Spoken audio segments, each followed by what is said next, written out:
Princess Stella part 2। कहानी के पहले भाग में हमने देखा कि किस तरह स्टेला ने अपने देश के प्रति अपनी जिम्मेदारियों को अच्छे से संभाला और किस तरह उसने एक राक्षस से लड़ाई करी और उसे हरा दिया। उसने उस आदमी की पत्नी और उसकी बच्ची की जान बचाई। लेकिन उसके बाद की कहानी अभी शुरू होती है, जो उससे भी पहले की है। उस साधु बाबा ने स्टेला को राक्षस के श्राप के बारे में क्यों नहीं बताया? वो उस राक्षस के बारे में जानते थे, लेकिन उन्होंने ये राज स्टेला से क्यों छुपाया? ये सारी बातें हमें इस कहानी में पता चलेगी। स्टेला सबसे मिलकर आखिर में बाबा के घर पर जाती है और उन्हें बताती है कि बाबा, आपने जैसा कहा था मैंने बिल्कुल वैसा ही किया। मैंने उस राक्षस पर आपका दिया हुआ जादुई पानी डाल दिया और वो राक्षस इंसान में बदल गया। इंसान में बदलने के बाद उस राक्षस ने उस आदमी की पत्नी और उसकी बेटी को अपनी कैद से रिहा कर दिया। लेकिन पापा, अभी भी मुझे एक प्रश्न है, उस इंसान को ऐसा श्राप क्यों मिला? उसने ऐसा तो क्या किया था कि उसे एक राक्षस बनने का श्राप मिल गया? क्या आप मुझे बता सकते हो? मैं जानना चाहती हूँ। जब मैं वापस गांव आई थी तब वो इंसान मेरे साथ था, लेकिन उसके बाद से वो इंसान गायब है। हमारे सारे सैनिक उसे ढूंढ रहे हैं, लेकिन मैं जानना चाहती हूँ कि ऐसा तो क्या हुआ था कि उसे ऐसा श्राप मिला? क्योंकि मुझे लगता है कि वो इंसान अच्छा है, वो किसी का बुरा नहीं कर सकता, और अगर उसने ऐसा कुछ किया है तो ऐसा क्यों किया? मैं जानता था कि तुम वापस जरूर आओगी और इसीलिए मैं तुम्हारा इंतजार कर रहा था। तुम्हारा जो प्रश्न है वो बिल्कुल सही है। ये कहानी कहीं ना कहीं तुमसे ही जुड़ी है, लेकिन इस बात का तुम्हें अभी तक पता नहीं है। मैंने तुम्हें ये बात इसलिए नहीं बताई क्योंकि मैं चाहता था कि पहले तुम उस राक्षस को उस श्राप से मुक्ति दे दो। उसके बाद मैं तुम्हें उस श्राप के बारे में बताऊंगा। मैं तुम्हें जो कहानी बताने जा रहा हूँ वो अभी की नहीं है, वो 20 साल पहले की है, जब तुम पहली बार यहाँ पर आई थी। तुम पहले कोई प्रिंसेस नहीं थी, तुम तो एक परी थी जो बिल्कुल मासूम थी, जिससे यहाँ की बातों का कुछ भी पता नहीं था। तुम तो यहाँ पर सिर्फ घूमने के लिए आई थी। झील के किनारे कितना मजा आता है, यहाँ पर कितना सुकून है। मुझे बस यहीं रहना है। यहाँ के लोग इतने अच्छे हैं, यहाँ के पेड़ पौधे, यहाँ का वातावरण मुझे सब पसंद है। मैं बस अब यहीं रहूंगी। मैं अभी परी माँ से जाकर बात करती हूँ कि मुझे धरती पर ही रहना है। स्टेला परी नगर में जाती है। वो परी नगर में जो आसमान में था वो बहुत ही खूबसूरत था। वहाँ पर जाकर वो परी माँ से बात करती है। असल में परी माँ परियों की रानी थी, जिसकी बेटी स्टेला थी। दरअसल स्टेला परी माँ की बेटी थी, वो वहाँ की राजकुमारी थी। माँ, मैं आपसे बात करना चाहती हूँ, क्या मुझे अनुमति है? हाँ बेटा। स्टेला, बताओ क्या हुआ? तुम ऐसे क्यों बात कर रही हो? तुम मेरी बेटी हो, तुम्हें ये पूछने की आवश्यकता नहीं है। तुम मुझसे जब चाहो तब बात कर सकती हो। माँ, दरअसल मैं धरती पर गई थी और वहाँ पर मैं कई बार गई हूँ। मुझे वहाँ रहना पसंद है, मुझे वो जगह बहुत पसंद है। तो क्या क्या क्या क्या कह रही हो तुम? क्या कहना चाहती हो? जरा अपने वाक्य को पूरा करो। क्या तुम धरती पे रहना चाहती तो नहीं हो ना? मुझे तुम सही सही बताओ स्टेला, तुम करना क्या चाहती हो? माँ, मैं वो दरअसल धरती पर रहना चाहती हूँ। क्या बात कर रही हो तुम? हम धरती पर नहीं रह सकते। स्टेला, तुम जानती हो हम परियां हैं, हम धरती पर नहीं रहती। हमारी जगह, हमारा घर ये आसमान है, हम वहाँ नहीं रह सकते। हमारी दुनिया के कायदे अलग हैं और तुम्हें ये निभाने होंगे। तुम एक राजकुमारी हो, तुम ये नियम नहीं तोड़ सकती। तुम क्या, यहाँ कोई भी परी ये नियम नहीं तोड़ सकती। मुझे माफ करना, पर मैं जाना चाहती हूँ। मैं तुम्हें धरती पर जाने की इजाजत नहीं देती हूँ, मगर मुझे जाना है। मुझे वहाँ पर सुकून मिलता है। प्लीज माँ, समझे। मैं कुछ नहीं कर सकती बेटा, प्लीज मुझे जाना है, बस थोड़े दिन। मैं थोड़े दिन बाद वहाँ पर रहकर वापस आ जाऊंगी। मैं आपसे वादा करती हूँ, प्लीज। अच्छा ठीक है, अगर थोड़े दिनों के लिए तुम्हें वहाँ जाना है तो तुम जा सकते हो, लेकिन इसके लिए तुम्हें मुझे वचन देना होगा कि तुम धरती पर एक साधारण मनुष्य का स्वरूप धारण करोगी। और वहाँ पर तुम अपनी शक्तियों का जरा भी इस्तेमाल नहीं करोगी। अगर तुमने ऐसा किया तो तुम उसी वक्त अपनी शक्तियाँ खो दोगी और तुम्हारी याद शक्ति चली जाए। पर तुम जैसा समझती हो लोग वैसे नहीं हैं। मैं तुम्हें 10 दिन का समय देती हूँ। 10 दिन में तुम धरती पर रहकर बिना अपनी शक्तियों का इस्तेमाल किए वापस आ जाना। मैं तुम्हारा इंतजार करूँगी।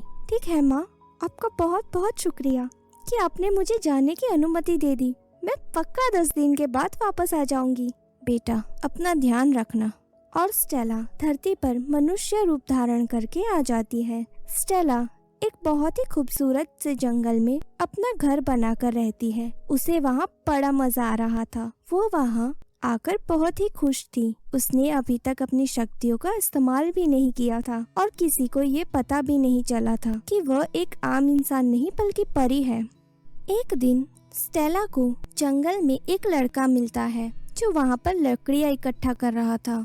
वो उस लड़के से पूछती है कि क्या नाम है तुम्हारा? तुम इस समय यहाँ पर क्या कर रहे हो? अंधेरा होने वाला है, तुम्हें घर जाना चाहिए। मेरा नाम मैक्स है। मैं यहाँ पर लकड़ियाँ इकट्ठा करने आया था। मैं ये लकड़ियाँ आज बाजार में नहीं बेचूंगा तो मैं अपनी माँ को खाना नहीं खिला पाऊंगा, इसीलिए मैं हर रोज यहाँ पर लकड़ियाँ इकट्ठा करने आता हूँ। तुम रोज आते हो? मैंने तुम्हें कभी नहीं देखा। वो लड़का घबरा जाता है और स्टेला को कहता है कि मुझे देर हो रही है, मैं भी चलता हूँ, मैं तुमसे कल मिलूंगा। वो लड़का वहाँ से चला जाता है और स्टेला अपने घर पर चली जाती है। वहाँ जाते जाते वो सोचती है कि ये लड़का कितना अजीब है। मैंने जैसे ही उससे पूछा कि मैंने उसे नहीं देखा तो वो घबरा गया और चला क्यों आया। शायद उसे सच में देर हो रही होगी। वैसे भी उसकी माँ घर पर अकेली है। मैं क्यों इतना सोच रही हूँ? मुझे भूख लगी है, कुछ अच्छा सा खाना बनाकर खाती हूँ।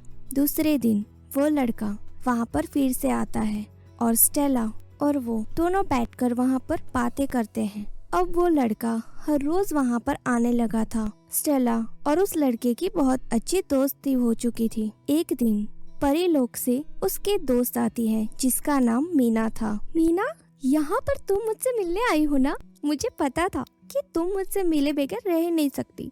ये तो तुमने सच कहा, लेकिन मैं अपनी मर्जी से नहीं आई हूँ। मुझे परी माँ ने भेजा है तुम्हारा ख्याल पूछने के लिए कि तुम कैसी हो, तुम क्या कर रही हो, तुम ठीक तो हो ना? आखिरकार 5 दिनों के बाद तुम वापस जो आने वाली हो, वो तसल्ली करना चाहती थी कि तुम यहाँ पर सुरक्षित हो। मीना, यहाँ के लोग बहुत ही अच्छे हैं। माँ जैसा समझती है वैसा यहाँ पर कुछ भी नहीं है। मैं यहाँ बहुत खुश हूँ। मुझे पता था कि मैं यहाँ पे बड़े मजे करूँगी। मुझे पता भी नहीं चला कि ये 5 दिन कैसे गुजर गए। तुम ये बात जाकर माँ को जरूर बताना और हाँ, उन्हें ये भी बता देना कि मैं 5 दिनों के बाद वापस आने वाली हूँ। मैं अपने परिलोक को भी उतना ही मिस कर रही हूँ। मुझे वहाँ सबसे मिलना है और सबको बताना है कि यहाँ के लोग कैसे हैं, यहाँ का रहन सहन कैसा है। मैं तुम्हें ना सारी बातें बताऊंगी। मैं बहुत खुश हूँ कि तुम यहाँ पर खुश हो। अभी मैं चलती हूँ। मैं बस यही पूछने आई थी। मैं ज्यादा देर तक यहाँ नहीं रह सकती, मुझे माफ करना। अरे कोई बात नहीं, माँ को कहना कि मैं उन्हें मिस करती हूँ। ठीक है, मैं जरूर बताऊंगी। अब मैं चलती हूँ। और मीना अपने पंख खोलकर वहाँ से चली जाती है। उसी समय मैक्स आ ही रहा होता है और वो वहाँ से मीना को उड़ता हुआ देख लेता है। उसे पता चल जाता है कि स्टेला और मीना दोनों ही एक परी है। मैक्स उस दिन स्टेला से नहीं मिलता। वो वहीं से अपने घर वापस चला जाता है और वो अपने घर जाकर सोचता है कि स्टेला तो एक परी है, यानी कि मैं जिसका इतने बरसों से इंतजार कर रहा था वो चीज मेरे सामने थी और मुझे पता भी नहीं चला। गलती हो गई मुझसे। ये बात मुझे गुरुजी को बतानी होगी। दरअसल मैक्स ऐसे इंसान था जो जादू को जानता था, जो असल में उस बाबा के साथ काम करता था। उसे भेस बदलना भी आता था। दरअसल वो स्टेला से हमेशा अपना भेस बदल के मिलता था। वो गुरुजी के पास जाता है और उन्हें बताता है कि गुरुजी मुझे एक परी मिली है, उससे उसके शक्तियाँ छीन लेंगे और उसके बाद हमारे पास बहुत सारी जादुई शक्तियाँ आएंगी।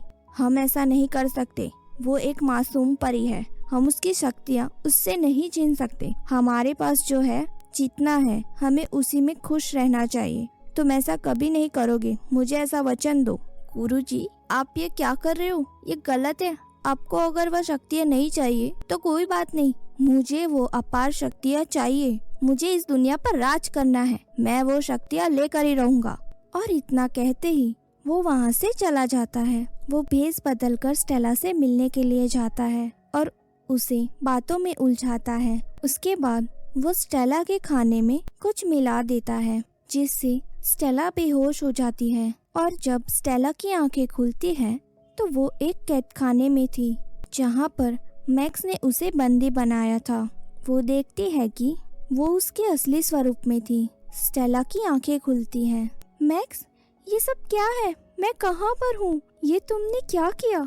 मुझे बांध के क्यों रखा है? क्या तुम्हें पता है कि मैं एक परी हूँ?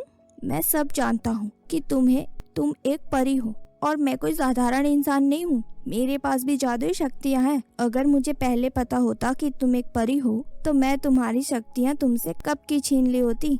लेकिन अभी भी देर नहीं हुई है। मैंने तुम्हें इसीलिए पकड़ कर रखा है कि मैं तुम्हारी सारी शक्तियाँ तुमसे छीन लूं और फिर इस पूरी दुनिया पर मैं राज करूँगा, राज। स्टेला ये सुनकर गुस्सा हो जाती है और कहती है कि तो क्या वो सब नाटक था? तुम्हारी दोस्ती भी? हाँ, तुम्हें जो समझना है वो तुम समझ सकती हो। मेरे लिए जादुई शक्तियों से बढ़कर और कुछ भी नहीं है, तुम भी नहीं। स्टेला को गुस्सा आ जाता है। मैक्स उसे मारने वाला होता है कि स्टेला अपनी शक्तियों का इस्तेमाल करती है और अपना बचाव करती है और उस राक्षस को श्राप देती है। तुम एक इंसान नहीं, तुम एक जानवर हो। मैं तुम्हें श्राप देती हूँ कि तुम एक जानवर बने रहोगे, एक भयानक जानवर जिसके करीब कोई भी नहीं आएगा, जिससे कोई बात भी नहीं करेगा। सब उससे डरेंगे और तुम्हारा ये श्राप तभी टूटेगा जब मैं खुद इसे तोड़ूंगी। इतना कहते ही मैक्स एक भयानक जानवर में बदल जाता है और वो वहाँ से भाग जाता है। ऐसे में स्टेला को याद आता है कि उसे अपनी शक्तियों का इस्तेमाल नहीं करना था। उसने अपनी शक्तियों का इस्तेमाल कर लिया है और इतने में ही उसकी सारी शक्तियाँ चली जाती है और उसकी याददाश्त भी चली जाती है। वो उसी जगह पर बेहोश हो जाती है। वहीं पर एक राजा आता है। वो उस लड़की को देखता है जिसे अपना खुद का नाम भी नहीं पता था। वो राजा उसे अपने घर ले जाता है। दरअसल उस राजा के कोई बच्चे नहीं थे। स्टेला को अभी कुछ भी याद नहीं था। वो राजा उसे अपनी बच्ची बनाकर सबके सामने पेश करता है। वो उसे अपनी बेटी समझता था। जैसे ही गुरुजी ये बात खत्म करते हैं, स्टेला ये सब समझ जाती है और फिर वो गुरुजी से कहती है कि आपको इस सारी बातों के बारे में कैसे पता है? जिसे तुमने राक्षस बनाया था उसने ये सारी बातें मुझे कही थी। वो दरअसल सारी औरतों को अपनी कैद में इसलिए रखता था कि उसमें कहीं कभी भी अगर उसे तुम मिल जाओ तो उसका श्राप टूट जाएगा, और इसी के चलते उसने सभी को किडनैप किया था और आखिरकार तुमने उसे श्राप से मुक्त कर दिया। लेकिन गुरुजी, अब मेरी शक्तियों का क्या मैं वापस अपने घर जा पाऊंगी या फिर मैं यही रह जाऊंगी? ये तो मैं नहीं जानता, लेकिन इस बात का जवाब तुम्हारी माँ के पास जरूर होगा। लेकिन मैं उन्हें बुलाऊं कैसे? मैं तो कुछ भी नहीं जानती। आपने बताया तब तो मुझे सब पता चला ना। तुम्हें सारी बात पता चल गई है। इस बात का अंदाजा तुम्हारी माँ को आ ही गया होगा। वो जल्द ही तुमसे मिलने आएगी और तुम्हें बताएगी कि तुम्हें आगे क्या करना है। ठीक है गुरुजी, आपका बहुत धन्यवाद कि आपने मुझे सब बताया। अब मैं सब समझ गई हूँ कि ये सब क्यों हुआ, किस लिए हुआ। और स्टेला वहाँ से चली जाती है। रात को जब वो सो रही होती है तभी उसके सामने उसकी माँ मतलब कि परी माँ आती है और उससे कहती है कि बेटा स्टेला, आखिरकार तुमने सब याद आ गया, लेकिन तुम्हारी शक्ति अभी भी तुम्हारे पास नहीं आई है। मैंने तुम्हें कहा था ना कि पृथ्वी पर अगर तुम जा रही हो तो संभल कर रहना। यहाँ पर लोग जितने भी हम समझते हैं उतने भोले नहीं होते हैं और हमारे पास जो शक्तियाँ हैं उसका वो दुरुपयोग करते हैं। मैं तुम्हें तुम्हारी सजा से मुक्त करती हूँ और तुम्हें तुम्हारी शक्तियाँ वापस देती हूँ। अब चलो मेरे साथ, हमारे घर चलो। धन्यवाद माँ, आपने मुझे मेरी शक्तियाँ वापस लौटा दी। अब मैं वापस यहाँ पर आने के बाद कभी नहीं करूँगी। मुझे अपने घर परीनगर में ही रहना है। मैं जान गई हूँ कि जो जहाँ जिसका होता है वो वहीं रह सकता है, लेकिन मुझे अपने पति से एक बार इसके बारे में बात करनी होगी। ठीक है बेटा, जैसा तुम्हें ठीक लगे। स्टेला अपने पति से बात करती है, उसे पूरी सच्चाई बताती है कि वो एक परी है।